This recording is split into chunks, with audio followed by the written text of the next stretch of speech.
इमरान खान कहते हैं कि मुझे नाअहल कर दिया गया तब भी लोग पीटीआई के नजरिए को वोट देंगे। सरबराह तहरीक इंसाफ इमरान खान ने कहा है कि गवर्नर पंजाब बलीगुर रहमान ने असम्बली तहलील के बाद भेजी गई एडवाइस में इंतखाबात की तारीख न लिखकर आइन की खिलाफ वर्जी की।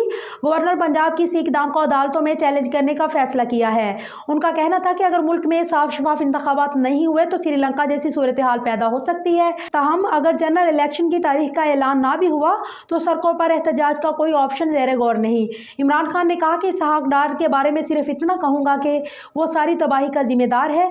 मुस्लिम लीग नून के अंदर तोड़फोड़ के हवाले से संजीदा आवाज़ें सुनने को मिल रही हैं। मुस्लिम लीग नून की मारूसी सियासत के खिलाफ पहली आवाज़ चौधरी नसार ने बुलंद की। सरबराह तहरीक इंसाफ ने कहा कि हर गुजरते दिन के साथ पीडीएम मुश्तरका तौर पर आवाम के सामने बेनकाब हो रही है। पीडीएम मुकम्मल तौर पर फेल हो चुकी है। उनके पास आवाम को देने के लिए कुछ नहीं। पीडीएम ने मुश्तरका तौर पर आवाम के वसाइल को अपने मफादात के लिए इस्तेमाल किया। सिर्फ तहरीक इंसाफ की हुकूमत ही मुल्क को इन बहरानों से निजात दिला सकती है। इमरान खान का कहना था कि यह हुकूमत तवील मुद्दत तक चलने से पाकिस्तान में श्रीलंका जैसी सूरत हाल पैदा हो सकती है।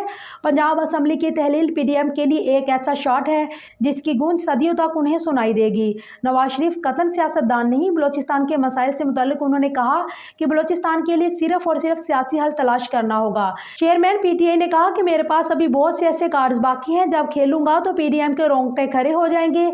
अगर मुझे नाअहल कर भी दिया तो लोग तहरीक इंसाफ के नजरिए को वोट देंगे।